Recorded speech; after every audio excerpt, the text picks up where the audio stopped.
Hello friends, welcome to Jeevanya's kitchen. Friends, இன்றைக்கி நம்ம evening டைமில் சாப்பிட்றதுக்கு நல்லா கிறிஸ்பியான டேஸ்டியான ஒரு போண்டா ரெசிபியும், அது கூட தொட்டுக்கிட்டு சாப்பிட்றதுக்கு நல்லா காரசாரமான ஒரு கார சட்னியும் எப்படி செய்கிறதுன்னு பார்க்க போகிறோங்க. ரொம்ப ரொம்ப சூப்பரான ஒரு காம்பினேஷனாக இருக்கும். சட்டுன்னு ஒரு 10லேருந்து 15 நிமிஷத்துக்குள்ளே செஞ்சு முடிச்சிடலாம். இது எப்படி செய்கிறதுங்கிறத பார்க்குறதுக்கு முன்னாடி நம்ம சேனல் ஜீவன்யாஸ் கிச்சனை மறக்காமல் சப்ஸ்கிரைப் பண்ணி பக்கத்தில் இருக்க பெல் சிம்பிளையும் கிளிக் பண்ணிக்கோங்க. ஃபஸ்ட்டு போண்டாவுக்கு மாவு ரெடி பண்ணிக்கலாம். அதுக்கு ஒரு பாத்திரத்தில் 2 கப் அளவுக்கு இட்லி மாவு சேர்த்துக்கிறேன்.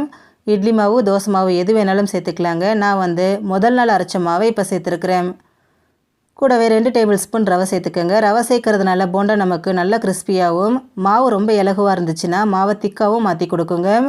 அடுத்ததாக இதில் 1/4 கப் அளவுக்கு அரிசி மாவு, வீட்டில் அரைச்ச மாவு இல்லை கடையில் வாங்கினது எது வேணாலும் நீங்கள் சேர்த்துக்கலாம். சேர்த்துட்டு ஒரு ஸ்பூன் இல்லைனாக்கா விஸ்க் வச்சு இதை நல்லா மிக்ஸ் பண்ணிக்கோங்க. இட்லி மாவில் நம்ம ஆல்ரெடி உப்பு சேர்த்துருக்கிறதுனால எக்ஸ்ட்ரா உப்பு எதுவும் சேர்க்க வேண்டாம். அந்த உப்பே நமக்கு சரியாக இருக்கும்.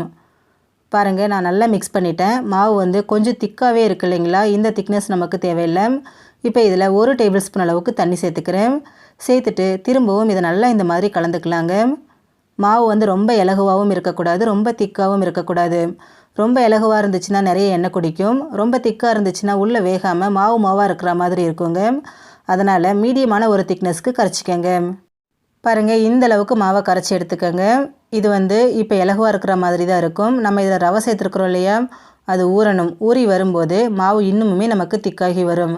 இப்போ இதை ஒரு 10 நிமிஷம் அப்படியே வச்சுடுங்க, ஊறட்டும். அதுக்குள்ளே இதுக்கு ஒரு சட்னி ரெடி பண்ணிக்கலாம். அதுக்கு ஒரு மிக்சர் ஜார் எடுத்துகிட்டு பெரிய சைஸில் ஒரு தக்காளியை கட் பண்ணி சேர்த்துக்கோங்க.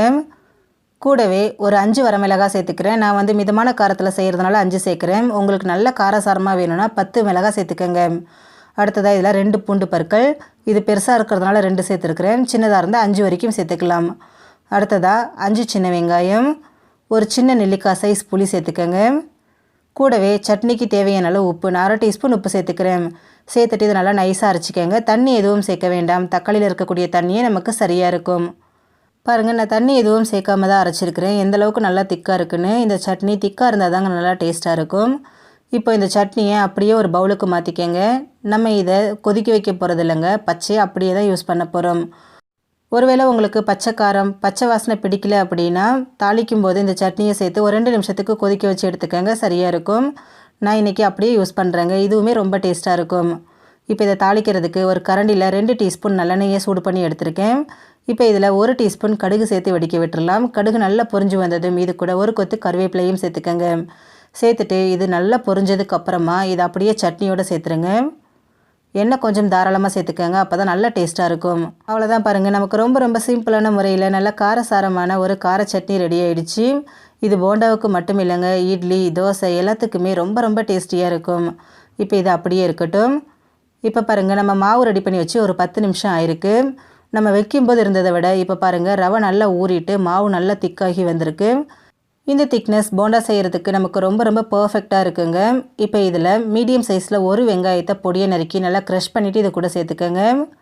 கூடவே 2 பச்சை மிளகாய் பொடியை நறுக்கினது, கொஞ்சமாக கருவேப்பிலை பொடியை நறுக்கினது, பொடியை நறுக்கின மல்லி இலை கொஞ்சம், 1/2 டீஸ்பூன் சீரகம், 1/4 டீஸ்பூன் பெருங்காயத்தூள், 1/2 டீஸ்பூன் சில்லி ஃப்ளேக்ஸ், அதாவது வரமிளகாவை கொரகொரப்பாக அரைச்சி சேர்த்துக்கோங்க. சேர்த்துட்டு இதை கை வச்சு நல்லா கலந்து விடுங்க.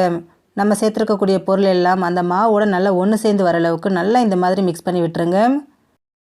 அவ்வளோதான் பாருங்கள், எல்லாமே நல்லா ஒன்று சேர்ந்து வந்திருக்கு. நம்ம இதில் இட்லி மாவு சேர்த்துருக்கிறதுனால சமையல் சோடாலாம் எதுவுமே சேர்க்கணுங்கிற அவசியம் கிடையாதுங்க.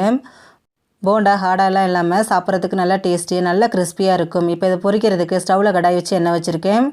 எண்ணெய் சூடானதும் உங்களுக்கு போண்டா என்ன சைஸ் தேவையோ அதுக்கு தகுந்த மாதிரி மாவை இந்த மாதிரி கிள்ளிட்டு எண்ணெயில் சேர்த்துக்கோங்க. சேர்த்த உடனே அது தானாக எழும்பி வருது பாருங்கள். ஒரு 2 நிமிஷம் அப்படியே விட்டுருங்க. அதுக்கப்புறமா ஒரு கரண்டி வச்சு இதை நல்லா கலந்து விடுங்க. அப்பப்போ இந்த மாதிரி கலந்துக்கிட்டே இருங்க. அப்போ தான் எல்லா பக்கமும் ஒரே மாதிரி நல்லா வெந்து செவந்து வரும். ஸ்டவ்வை மீடியம் ஃப்ளேம்லேயே வச்சுட்டு இதை நல்லா வேக விடுங்க. நல்லா வெந்து செவந்ததுக்கப்புறமா இதை நம்ம எண்ணெயிலேருந்து எடுத்துடலாம்.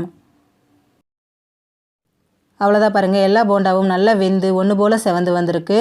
இந்த அளவுக்கு வெந்தால் சரியாக இருக்குங்க. இப்போ இது எல்லாத்தையும் நம்ம எண்ணெயிலேருந்து எடுத்துகிட்டு மீதி இருக்கிறதையும் இதே மாதிரியே பொரிச்சு எடுத்துக்கலாம்.